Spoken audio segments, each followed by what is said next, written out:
Hello friends, स्वागत आहे तुमचं पुन्हा एकदा बाईट्स विथ प्राणू चॅनल मध्ये।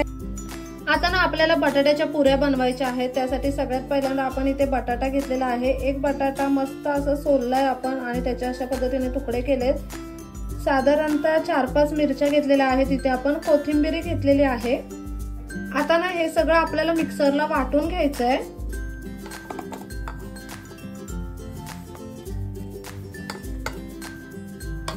ह्याच्यामध्ये ना आपण एक छोटा चमचा जिरा टाकूयात।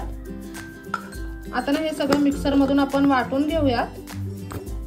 हे ना आपण मिक्सर मधून वाटून घेतलेलं आहे। इथे ना ही जी पेस्ट आपण मिक्सर मधून वाटून घेतली ती आपण यामध्ये काढून घेतलेली आहे। आता ह्याच्यामध्ये ना 1 वाटीभर इतकं गव्हाचं पीठ आपण टाकूयात। त्याच्यामध्ये ना पाव वाटी इतकं आपल्याला बेसन टाकायचं आहे। एका बटाट्यासाठी ना आपण 1 वाटी इतकं गव्हाचं पीठ घेतलंय आणि पाव वाटी इतकं बेसन घेतलेलं आहे। चवीप्रमाणे मीठ यामध्ये टाकूयात। पीठ आपल्याला मळून घ्यायचंय।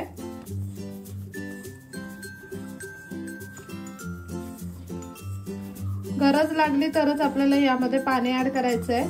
आता याच्यामध्ये ना आपल्याला थोडंसं पाणी लागणार आहे।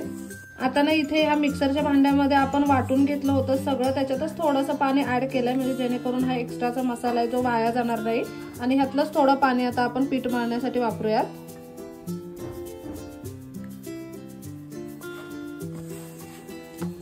आणि अगदी छान असं हे पीठ आता आपण मळून घेऊयात। इथे तुम्ही पाहू शकता हे अगदी मस्त घट्टसर असं पीठ आपण मळून घेतलेलं आहे।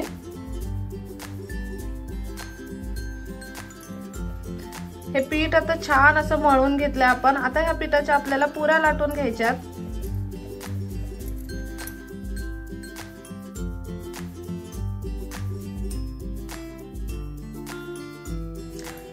आता ना अशा पद्धतीने हे गोळे करून घेऊयात आणि मग ह्याच्या एक एक करून पुऱ्या लाटून घ्यायच्यात। इथे ना मस्त असे हे गोळे तयार करून घेतलेत आपण पुऱ्या बनवण्यासाठी। आता ना एक एक करून आपण या पुऱ्या लाटून घेऊयात। पुरी लाटण्यासाठी जर तुम्हाला सुकं पीठ लागणार असेल ना तर तुम्ही गव्हाचं पीठ घ्या।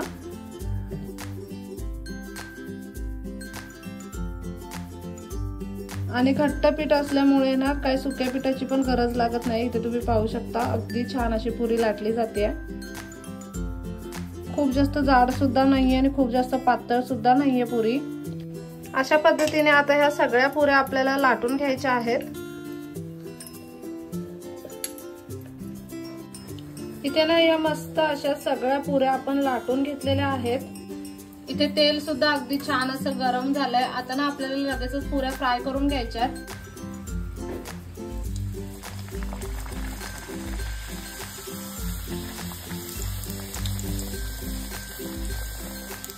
अगदी पटापट अशा ह्या पुऱ्या फ्राय होतात।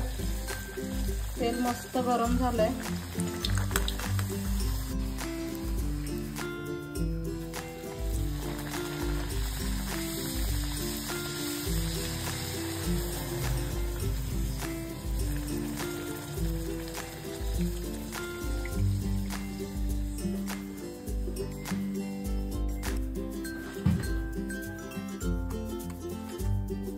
अगदी मस्त टम्म अशा ह्या पुऱ्या फुललेल्या आहेत आणि लगेचच अगदी इन्स्टंट अशा ह्या फ्राय होतात आणि पटकन बनलेल्या आहेत।